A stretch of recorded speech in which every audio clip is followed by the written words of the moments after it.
સરહદી વિસ્તાર ભાજપ કોંગ્રેસના નેતાઓ એક જ અવાજ અમારો જિલ્લો વાવ થરાદ।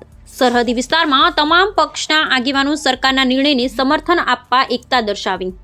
બનાસકાંઠા જિલ્લાના સરહદી વિસ્તાર એવા સુઈગામ ખાતે વાવ થરાદને જિલ્લો બનાવવા માટે જન સમર્થન રેલી યોજાઈ હતી, જેમાં બનાસકાંઠા જિલ્લામાંથી વિભાજન થઈ વાવ થરાદ જિલ્લો જાહેર થતાં અમુક તાલુકામાં વિરોધના વંટોળ ઉઠ્યા બાદ જિલ્લા કલેક્ટર દ્વારા 3 દિવસ સુધી વાવ થરાદ જિલ્લામાં આવતા લોકોના 3 દિવસ માટે લગતી કચેરીઓ ખાતે સૂચન માંગવા માટે જાહેર કરતા આજરોજ સુઈગામ તેમજ સુઈગામના ગ્રામ્ય વિસ્તારમાંથી વાવ થરાદને જિલ્લો રાખવા માટે સુઈગામ પ્રાંત કચેરી સુધી રેલી યોજી વાવ થરાદ જિલ્લો રાખવા માટે સુઈગામ પ્રાંત અધિકારી શિરેસ્તદાર પ્રવીણભાઈ સુથારને જન સમર્થન રૂપી આવેદનપત્ર આપી વાવ થરાદ જિલ્લો રાખવા માટે માંગણી કરી હતી, જેમાં સુઈગામ ખાતે વેપારી association, FPS association, advocate bar association તેમજ તમામ સહકારી મંડળીના મંત્રી અને ચેરમેનો સહિત ભાજપ અને કોંગ્રેસના તમામ નેતાઓ મળી વાવ થરાદ જિલ્લો રાખવા માટે બેનરો સાથે મોટી રેલીમાં સૂત્રોચ્ચાર કર્યા હતા, જેમાં તમામ રાજકીય પક્ષના તેમજ સામાન્ય જનતા મોટી સંખ્યામાં ઉપસ્થિત રહી રેલીને સફળ બનાવી હતી।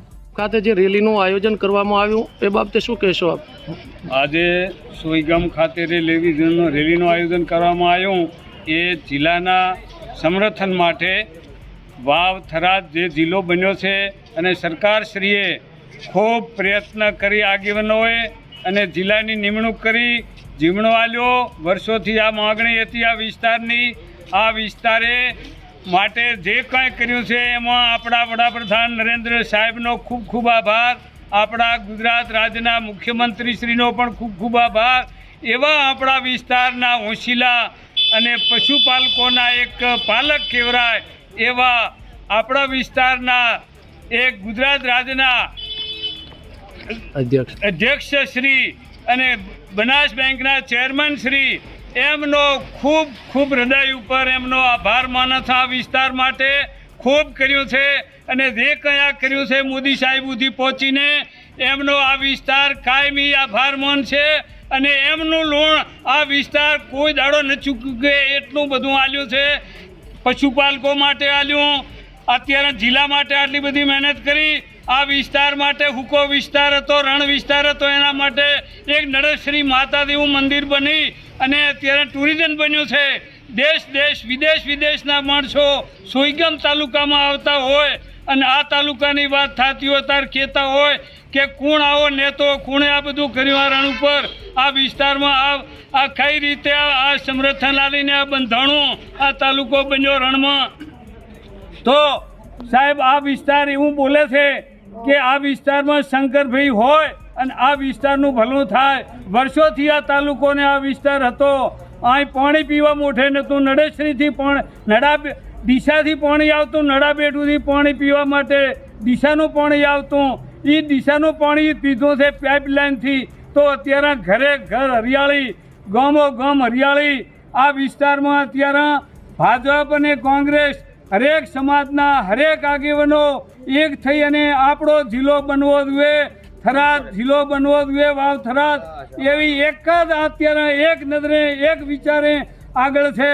અને કોઈ પણ કહેતો હોય સરકાર માગતી હોય તો અહીંથી તમામ સમાજો ભેગા થઈ તમામ વિસ્તારના આગેવાનો, સહકારી આગેવાનો, કોઈ પણ પ્રતિનિધિ આગેવાનો તો આપ ઘણા કેસો અહીંયા લડવા તૈયાર છો। બાકી અમારે બીજો જિલ્લો જુએ નહીં, જિલ્લો જુએ તો અમારે વાવ થરાદ જુએ।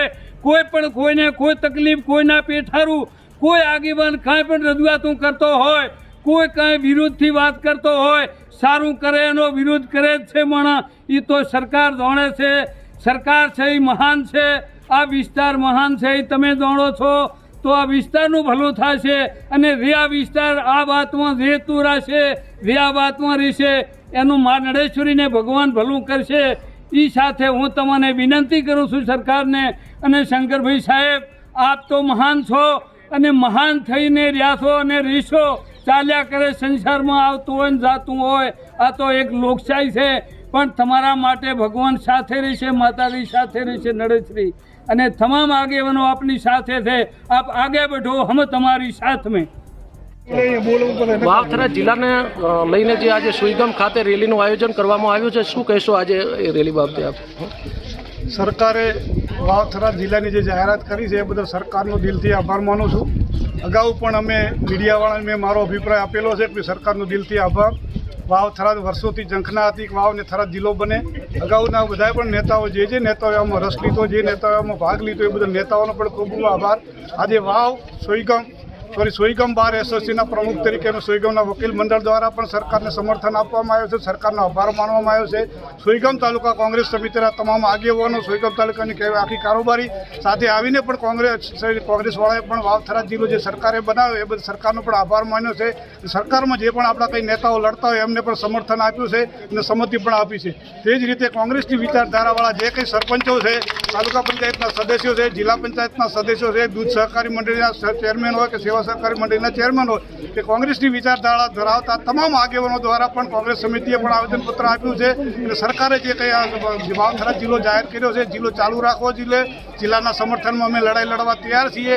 આજે પણ જે રીતે સંમતિ આપી છે, જરૂર પડે ગાંધીનગર સુધી પણ રેલી કરવી પડે, કોંગ્રેસના આગેવાનો, કોંગ્રેસના વિસ્તારના તમામ જે લોકો પણ તૈયાર છીએ.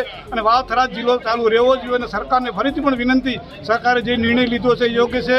આજે જ્યારે રણનો અને પ્રવાસનને કારણે આ વિસ્તારનો વિકાસ થઈ રહ્યો ત્યારે જિલ્લા હેડક્વાર્ટર આપણે 120 કિલોમીટર દૂર થતું હતું.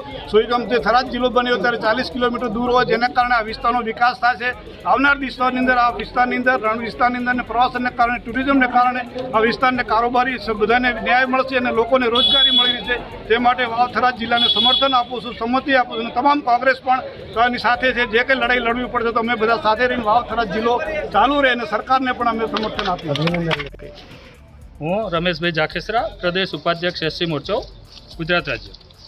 આજરોજ સોઈગામ ખાતે સોઈગામ તાલુકાના વિવિધ સહકારી મંડળીઓ, સેવા સહકારી મંડળીઓ, ગ્રામ પંચાયત અને સરપંચશ્રીઓ, મુખ્ય આગેવાનો જે જિલ્લાના છે, તાલુકાના છે, એ તમામ આગેવાનો આજે અહીંયા પ્રાંત કચેરી ખાતે જિલ્લાના સમર્થનમાં આવેદનપત્ર આપવા માટે આવ્યા હતા. આ તકે હું દેશના યશસ્વી વડાપ્રધાન શ્રી નરેન્દ્રભાઈ મોદી સાહેબનો, ગુજરાત રાજ્યના મુખ્યમંત્રી શ્રી ભૂપેન્દ્રભાઈ પટેલ સાહેબનો અને ગુજરાત રાજ્યના વિધાનસભાના અધ્યક્ષ અને આપણા સૌના નેતા શંકરભાઈ સાહેબનો ખૂબ ખૂબ આભાર માનીશ કે આપણને વર્ષો જૂની આપણી માંગણી આજે પૂર્ણ કરી વાવ થરાદ નામનો અલગથી આપણને જિલ્લો આલ્યો, એના સમર્થનમાં આજે આ તાલુકાના સૌ આગેવાનો ભેગા મળી અહીંયા સમર્થન પત્ર પ્રાંત સાહેબને આપ્યો અને અમારું સમર્થન અમે જાહેર કરીએ છીએ.